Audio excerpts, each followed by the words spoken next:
Hey guys, welcome back to my the place where I make things that you play with. Yes, I don't care how that sounds, but we'll go with that. Anyway, guys, welcome back to my YouTube channel. I think it's been forever, right? It's been forever since I last did a video like this, and I wanted to show you guys how I make everything from like scratch. So that's why I decided to make a video like this. So hope you guys enjoy. I'm going to be breaking down the game called Into the Night, which won me the Jiwe Studios Game Jam. For those guys who don't know, a game jam is basically a competition where you make games, and yeah, pretty much that's about it. So I won that. This game won that competition, and I wanted to break down to you guys how I did it from start to finish, and hope you guys enjoy this video. And you can play the game by clicking the link in the description. It's exclusive to PC, so I hope you guys enjoy it, and let's get on with it. So the number one question I always get is, what do I exactly use to make my games? That's like, I get that question like probably 1,000 times per day. It's a lot. So I want to answer that here. I use a software called Unity. It is right here.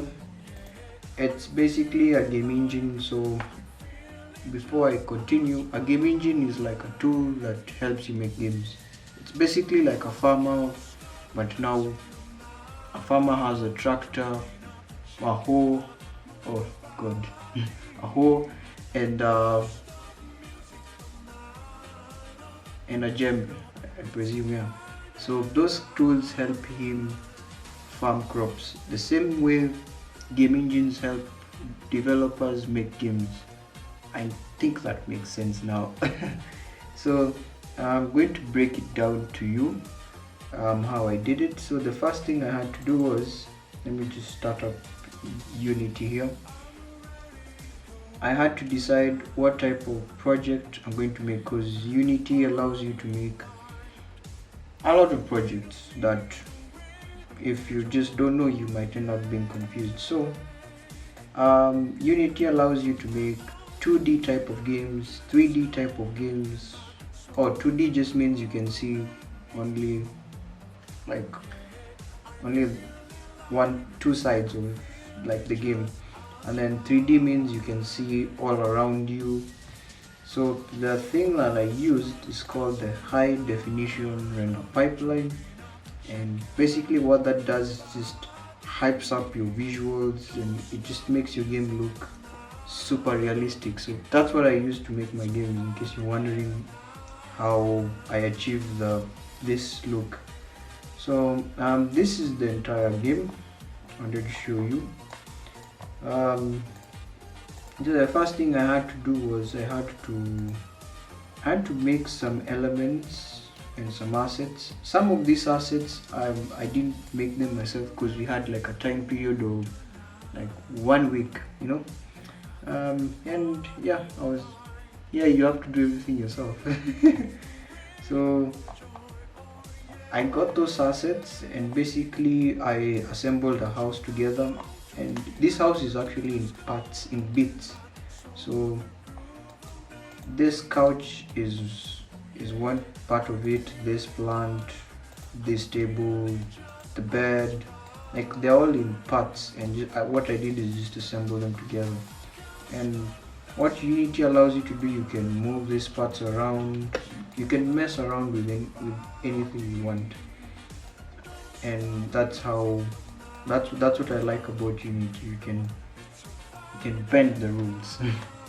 So the next thing that I had to do was I had to create a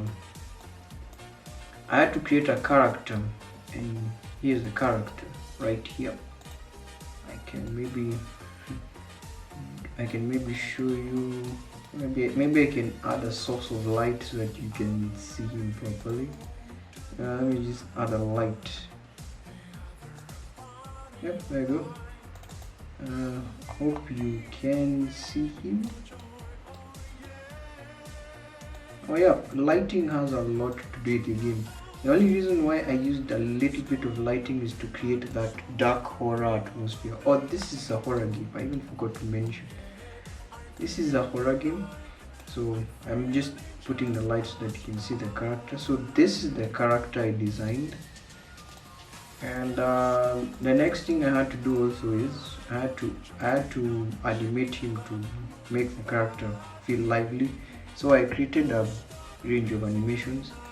I've got this one, which is just him holding the gun at a standstill point. Then you've got him walking backward with a pistol, just basically what humans would do.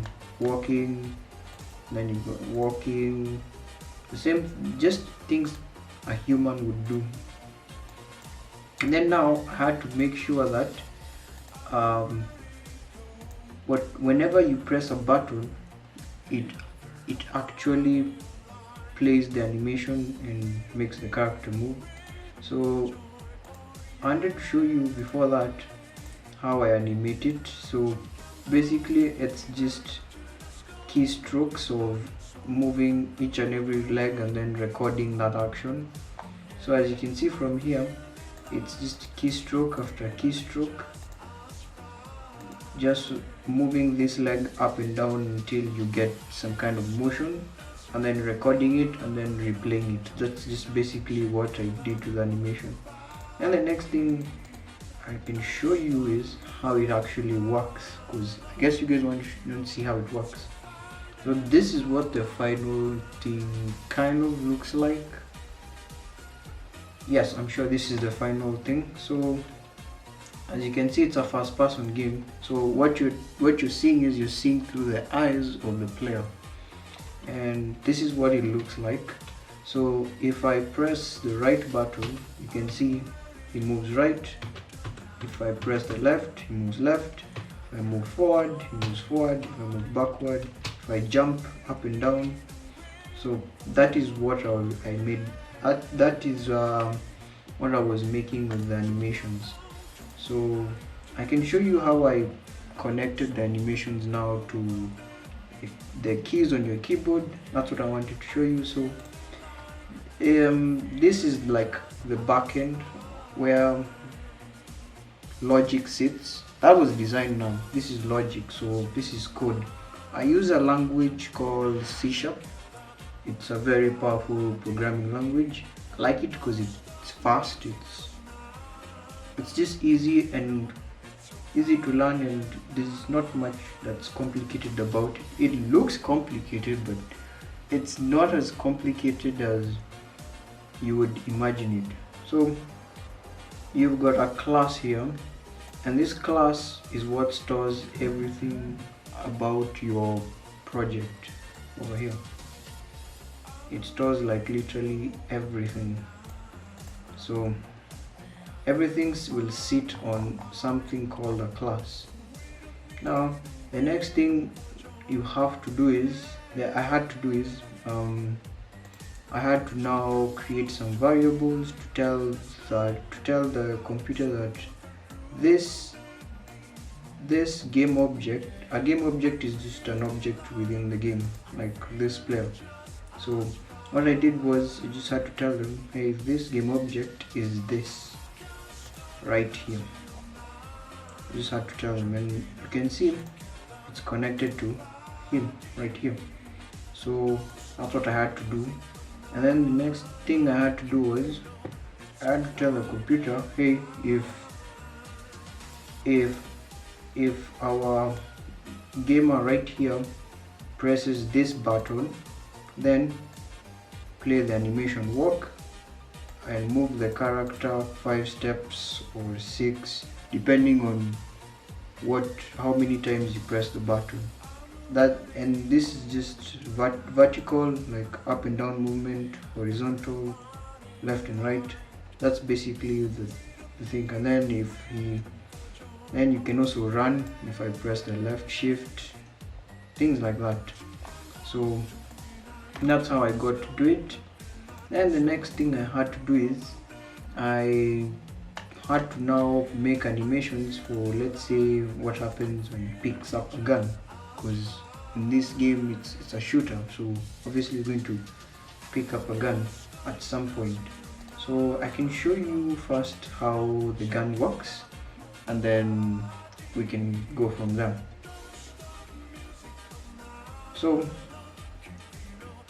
the next thing I did with the gun, I can just show you real quick.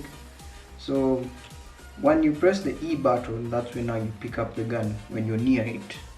I'll explain how I did that.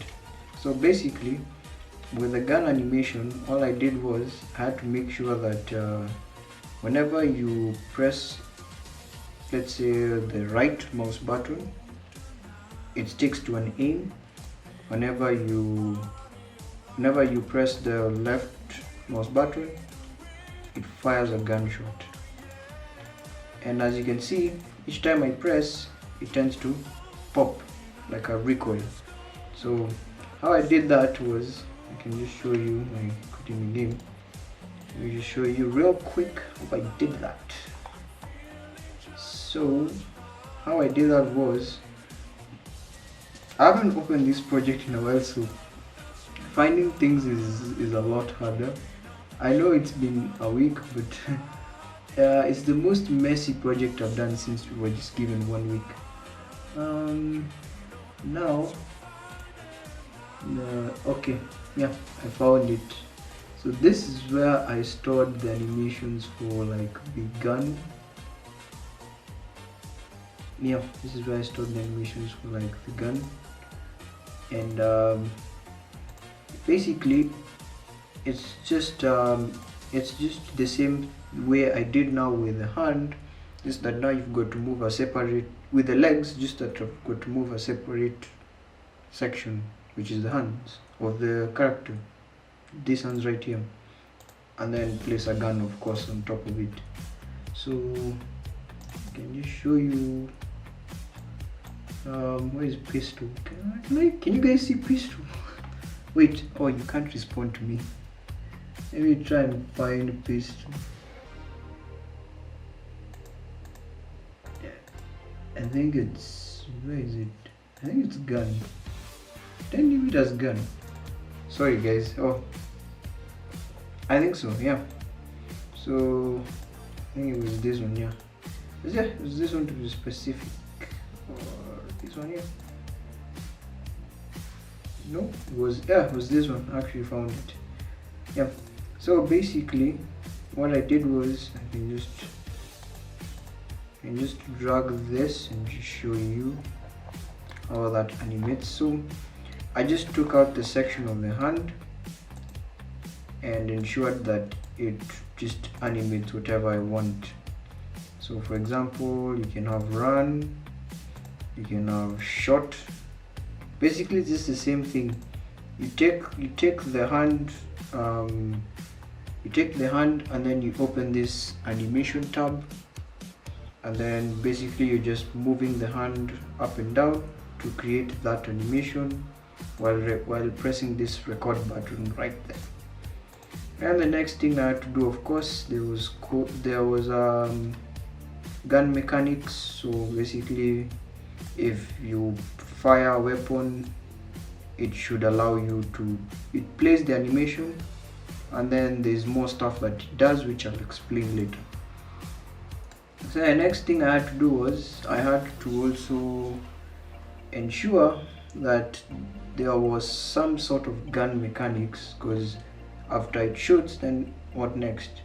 So that's what I want to show you. I think I kept it somewhere. Oh my god. Where can I find it? Okay, that was it. Did I keep it? Where did I keep it? I think it was the same place, right? Yeah, here it is, gun mechanics. So this is a little bit complicated, but I will explain in a brief way. So basically, this is what happens I use update in case those guys were wondering. And basically this calls all this after every single second of the game. It will call this function. That's what it is in case you're wondering. So you've got your shoot right here. And just click and hit them. So this is what happens once you press the what button is what button is this? The left mouse button. This is what it activates, and basically what I am doing is I am shooting an invisible ray from this player that's infinite, like it's invisible, so you're not meant to see it. And then what I'm doing is I'm just telling it the direction is forward, and whatever it's going to output is a bullet. That's what I'm doing. So, and then I have to now tell it if the bullet hits a different surface, display a different effect. If it's wood, display a different effect. And then finally, if it's a zombie, of course blood has to come out. So that's how I did it. So for example, I can just show you by going back to the game and clicking play. This is all I did was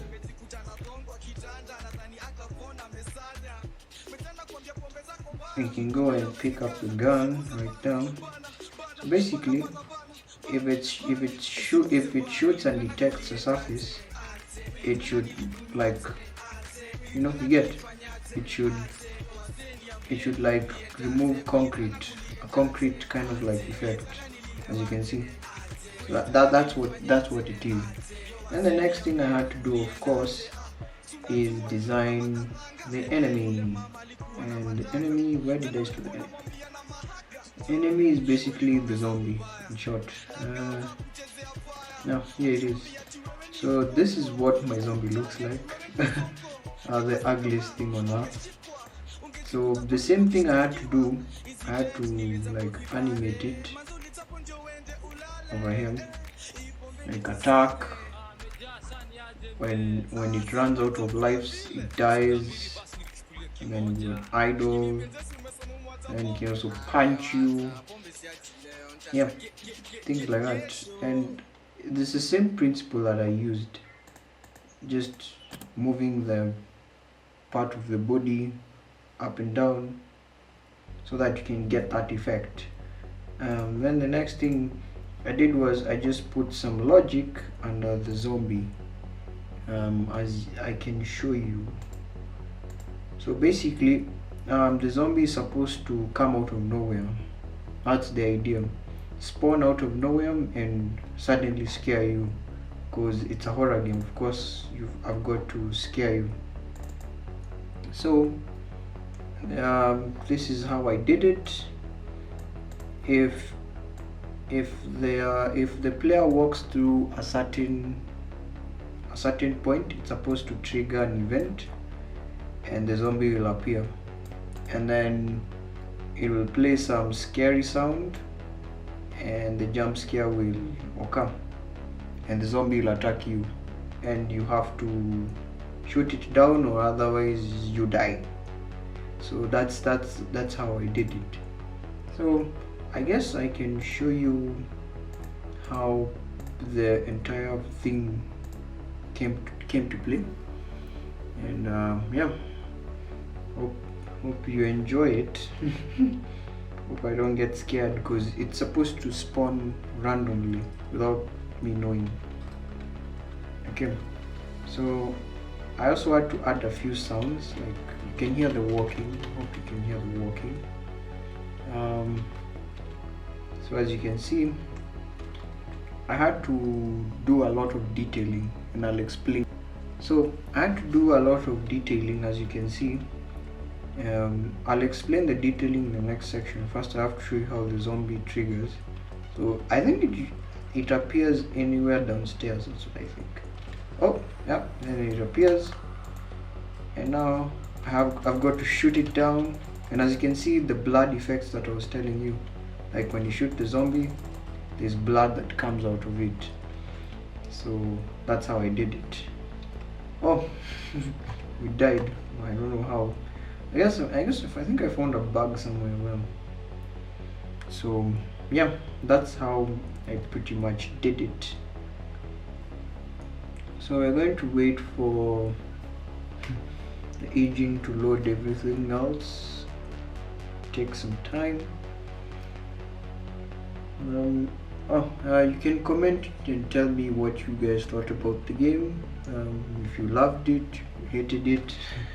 I'm always open for critiquing and improving, like whatever I do,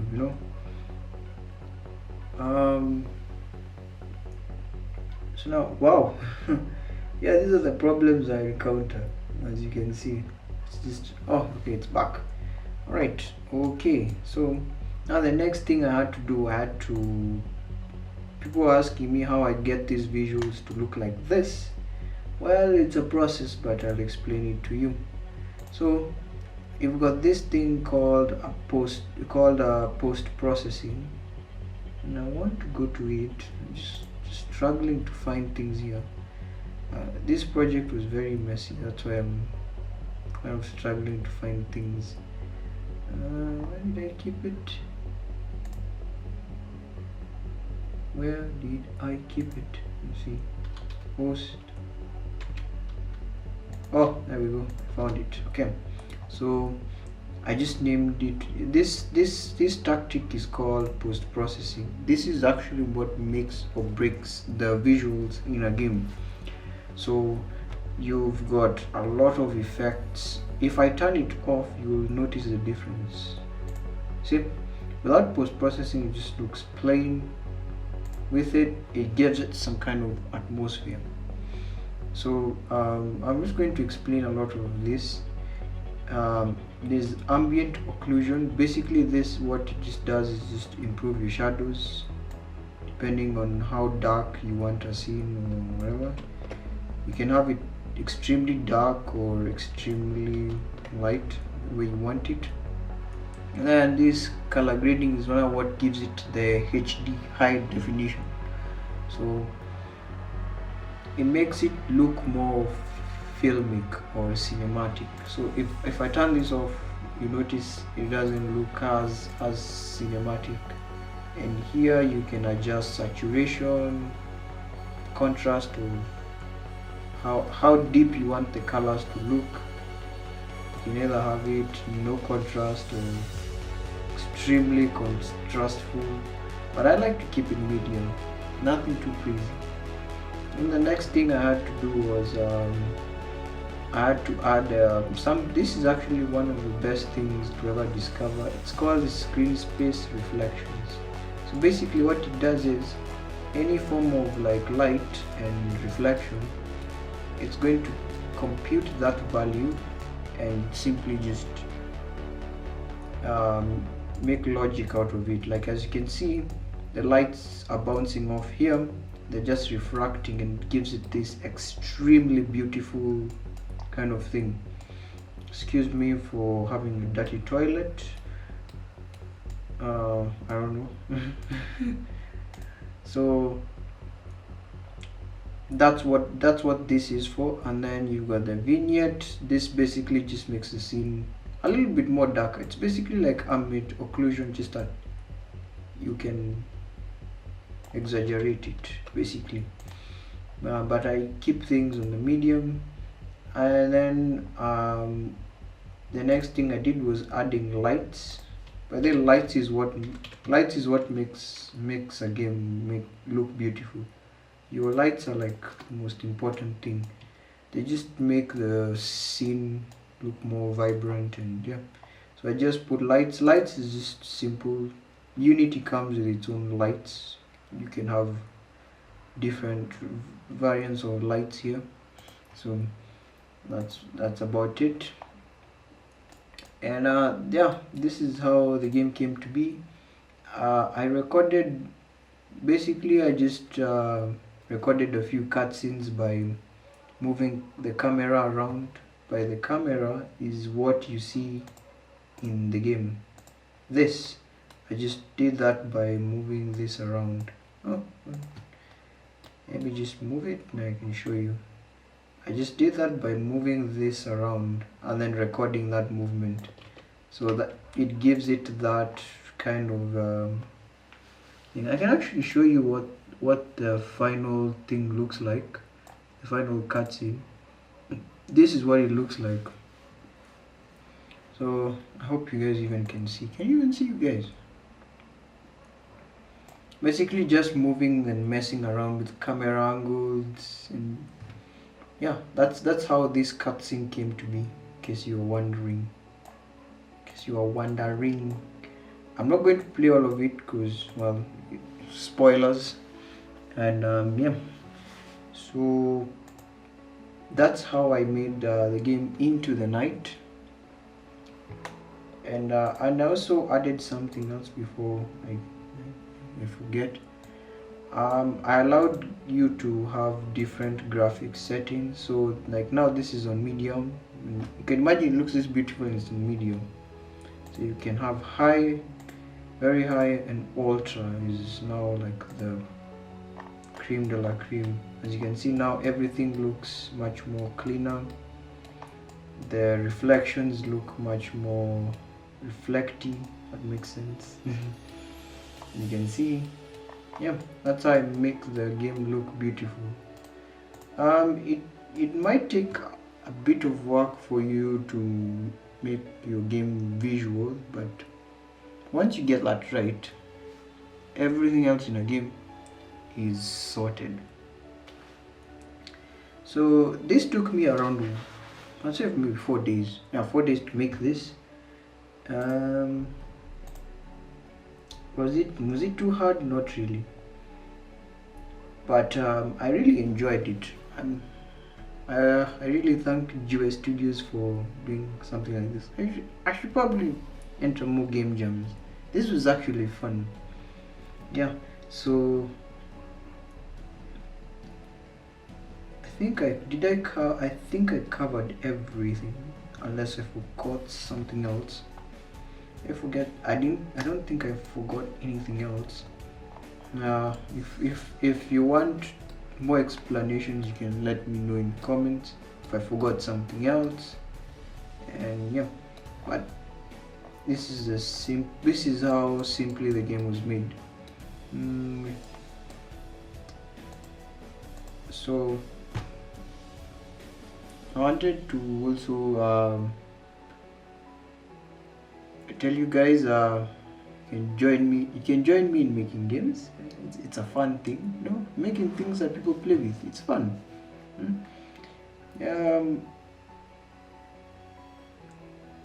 And I'm glad that this gave me a purpose in life, you know, to actually make people happy with games like this.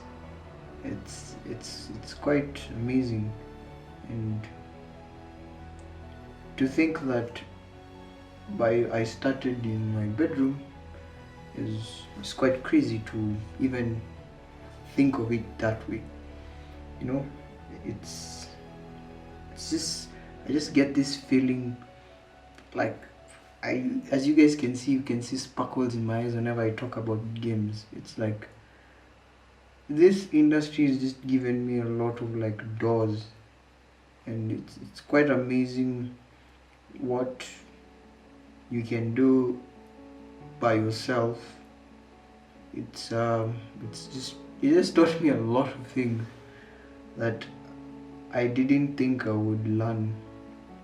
So yeah, I would encourage you guys to pursue this as a profession.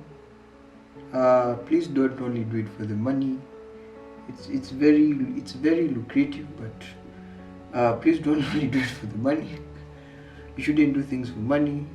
That's cause, bruh, why is this screen making me look white? um, you shouldn't do things for the money, but do it because we love it, you know. As for also, you guys can let me know if you want me to do also for how I make the Untold series. I believe I'm supposed to be releasing the next one this week. I also talk more about this game on Jiwe's Roundtables. I don't know when they're going to release that episode. I hope they do as soon as possible. Yeah. So I hope you guys enjoyed this as much as I enjoyed this. I enjoyed showing you guys how things go down in this, and yeah, pretty much this is about it. And yeah, sorry I'm talking like this. It's just that I tend to not usually have enough time to record these type of videos, so I do them like late in the night. I think, what time is it? I think it's 4 a.m. It's 4 a.m. right now, well, Kenyan time. So now I've got to go and get some sleep. Thank you so much for watching. Please continue playing the games. Let me know what you think. Please always feel free to critique. I tend to learn a lot from critics and compliments. Yep. So let me know what you guys think about this, and also let me know what type of games I should make. And yeah, I will see you in the next episode of the Untold, not the next video, next episode of the Untold. So I guess this is goodbye. I think I need a cup of a cup of coffee. Alright. Okay. See you guys soon. Take care. I love you guys, and please be safe. Bye.